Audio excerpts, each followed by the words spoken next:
While playing poker, our A game should be lucrative for us as long as we can remain focused and stay in the zone. But sometimes we feel the rage coming on when things don't go our way and we lose money.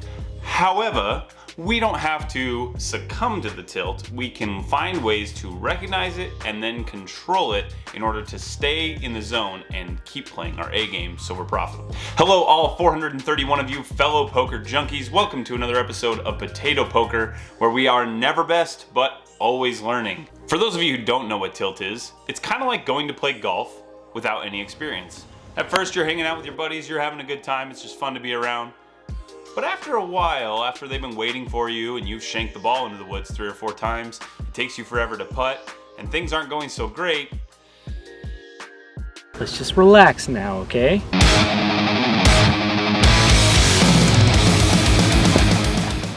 If you've ever gone on tilt, then this is the episode for you. And while you're here, like it and sub it, and like it and sub it again.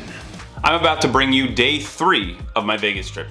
Day 1 started off with aces getting cracked by 2-3 suited before I even had a camera rolling in a 3-bet pot heads up. Pretty nasty. Day 2, I got my teeth kicked in. If you'd like to see it, I've got a video for you. It's in the description below. Now this is day 3. We're gonna take some measures to change things up, try to get our head right, try to get in a good space to play some poker. We're gonna go to Mandalay Bay, try to get back into a mental state that's not so broken. I don't know why, but I like this place. I've always found good games here. Let's get to the tables. I'm gonna show you what tilt can and does look like.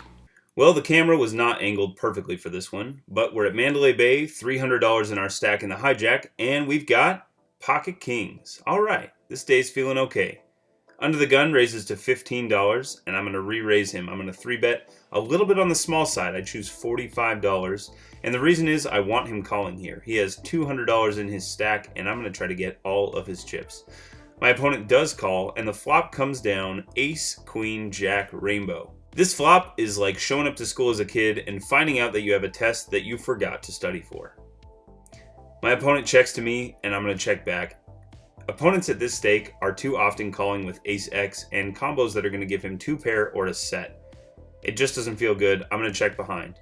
Turn now comes down to 7, and my opponent bets into me for $50. This bet leaves him with about $105 in his stack and an SPR that is less than 1-to-1. That's a terrible feeling, and I don't think I want to play for all my chips. With that in mind, I am starting the day by folding pocket kings. Combined with the ugly loss from last night, it's really easy to feel like I am due, I am owed, something good has to happen to me soon, but that is tilt and not a good assessment of where I'm at in the game. Alright, for the next hand we have $235 in our stack, and the main villain covers us. We have 6 of hearts, 7 of hearts. He's in middle position and opens to $10. There are 3 callers in between us, and I'm going to go ahead and complete the $10 on the big blind. The flop comes down, ace of hearts, king of hearts, 8 of spades. The original raiser bets $20 into 50, and everyone else folds. I'm going to go ahead and make the call. Now the queen of diamonds comes down. My opponent checks out of turn, and as I'm staring at the board, it occurs to me that I have a lot of good cards that can hit. If a jack shows up, if a 10 shows up, if a heart shows up, if the board pairs on a king or an 8, these are all cards that I can be jamming.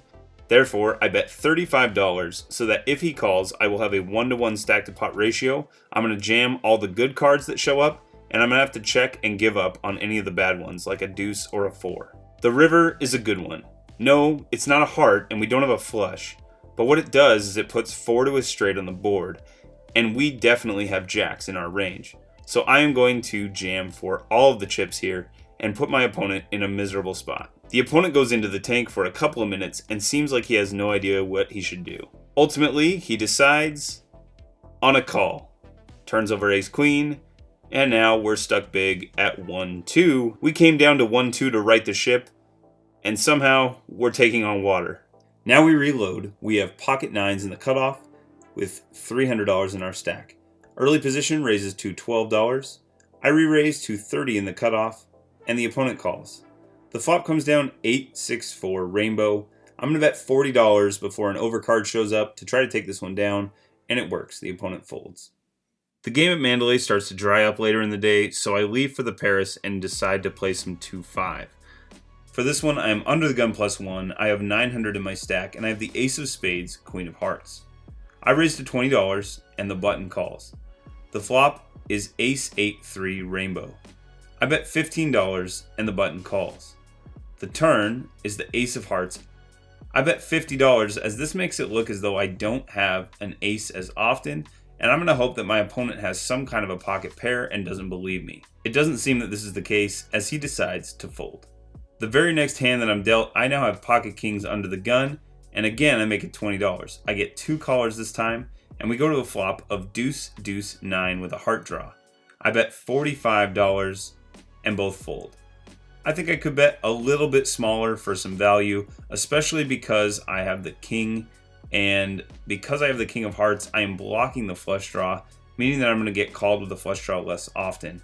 Really, I was targeting some pocket pairs. If I think that I'm going to try to get called by pocket pairs, I better bet on the smaller side. So I think something more like $35 would be appropriate in this spot. Just to give you guys an idea of what this trip has felt like, here's an example. We're playing a PLO bomb pot every dealer change. And here's my 4 cards that I look down at. Pretty awesome, right? Pair of aces, one of them suited, got a wheel draw. Things look all right. What's that? Misdeal? Oh, fine. Throw in the aces. They're no good. In moments like this, it's really easy to just feel like everything is against you. You can't do anything right. It doesn't matter what you do. And I'm definitely feeling that way. That is a sign that you're on tilt or going on tilt, and you probably need to walk away from the table.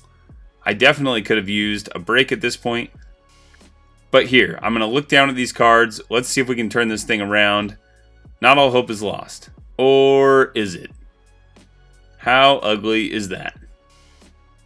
So we went from a beautiful hand that had a lot of equity to a pile of garbage, and we miss, we check, there's a bet, and we fold. This is later on in the night. I've had to add on to my stack because I've managed to lose some chips here. And we have the ace-queen offsuit. I have about 1.1k. I raised to $35 next to the straddle because we are now playing 2, 5, 10. There are 2 callers, and we go to a flop, which comes down queen of hearts, 6 of hearts, 5 of spades. I bet $65, and both players call. The turn now is the king of clubs, and it checks through. The river is the 5 of hearts, and it's like 2 people making out in public. It's absolutely ugly. The button bets $130 when I check to him, and I just don't feel like there's any way I'm going to be good here. There's a flush draw, there's a set of 5s available, and an overcard to our pair. I go ahead and make the fold. For this hand, we have pocket kings again. We have 1.2k in our stack, we're on the button, and the good news is the hijack is raised to 30 in 2, 5, 10. So, we're going to go ahead and re-raise. We make it $100 on the button, and our opponent calls. The flop comes down 10 of spades, 8 of spades, 5 of spades. That looks a-okay for us. I bet $50. I'm targeting some smaller pocket pairs, something like an ace-10 suited that has now made a top pair, or smaller spades. My opponent calls.